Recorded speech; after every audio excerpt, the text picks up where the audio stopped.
سماء فطرت، جب آسمان پھٹ جائے گا، وَإِذَا الْكَوَاكِبُ انتثرت، اور جب کہ تارے بکھر جائیں گے، جھڑ جائیں گے، وَإِذَا الْبِحَارُ فُجِّرَتْ، اور جب سمندروں میں ابال آ جائے گا، وَإِذَا الْقُبُورُ بُعْثِرَتْ، اور جب قبریں تلپٹ کر دی جائیں گی، عَلِمَتْ نَفْسٌ مَا قَدَّمَتْ وَأَخَّرَتْ، ہر جان جان لے گی کہ اس نے کیا آگے بھیجا، کیا پیچھے چھوڑا، یا کس شے کو آگے کیا، کس کو پیچھے کیا۔ یہ دونوں الفاظ یہاں سمجھ لیجئے، بعد میں بھی آئیں گے۔ یہ ایک ہے کس شے کو آگے بھیجا، کس شے کو پیچھے چھوڑا، یہ ہم پہلے بھی پڑھ چکے ہیں۔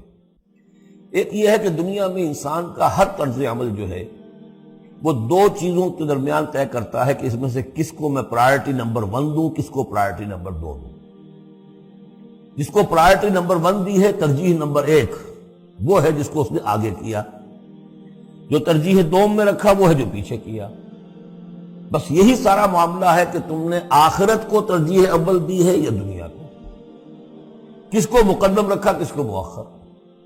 ایک راستہ یہ ہے کہ میرا مطلوب تو ہے آخرت، دنیا جتنی مل جائے نہ ملے تو بھی کوئی بات نہیں۔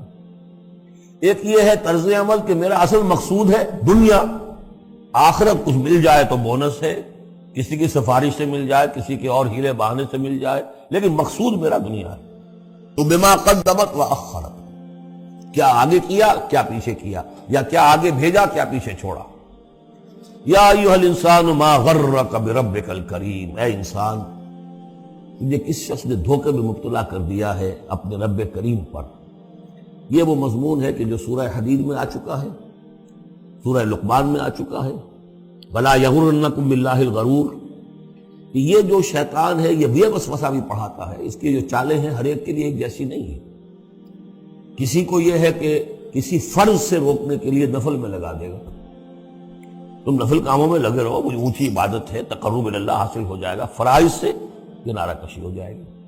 کہاں یہ اقامت دین اور کہاں یہ فرائض دینی چھوڑو، آپ تو بس ذکر کیا کرو اور تہجد پڑھا کرو، رات کو جاگا کرو، یہ ہے اصل۔ لیکن تو فرض سے غافل کر کے اگر نوافل میں لگایا، بیڑا غرق کر دیا۔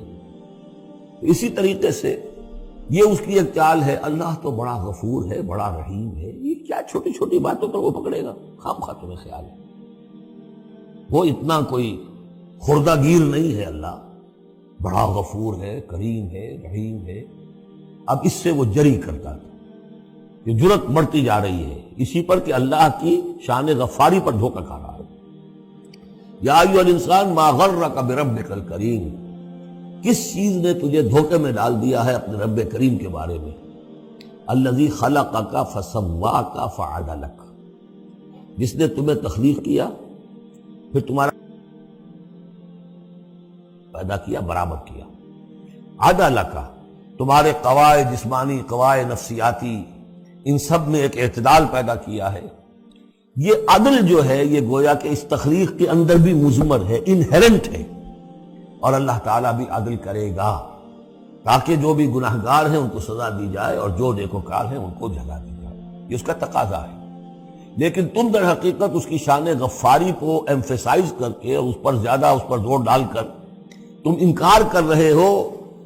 فی ای صورت ما شاء رکبک، پھر جس شکل میں اس نے چاہا ہے تمہیں ترکیب دے دیا، جوڑ دے دیا۔ کلا بل تکذبون بالدین، تم جزا و سزا کا انکار کر رہے ہو، در حقیقت اللہ کی شان غفاری کے قصیدے نہیں پڑھ رہے ہو، بلکہ یہ شان غفاری کے قصیدے پڑھنے کا مطلب کیا ہے کہ تم در حقیقت جزا و سزا کا انکار کرنا چاہتے ہو۔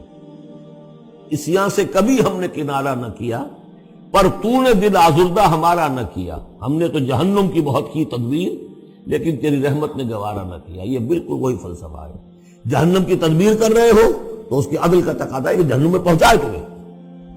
یہ دھوکہ دے رہے ہو اپنے آپ کو، اس کے جزا و سزا، اس کی عدل کا انکار کر رہے ہو۔ یہ ہے اصل میں صورتحال کی جو سمجھ لینے کی ضرورت ہے کہ اس نے تمہیں بنایا، اس کا تسویہ کیا، اس میں عدل پیدا کیا، توازن پیدا کیا، پھر تمہیں جس طرح چاہا جوڑ دیا۔ کسی کی ناک بڑی بنا دی، کسی کی آنکھیں بڑی بڑی بنا دی، جو چاہا اس نے کیا۔ آپ نے اپنے فیچرز خود تو چوز نہیں کیے ہیں کہ اپنی مرضی کے مطابق بنا دیے گئے ہیں، آپ کی مرضی کے مطابق۔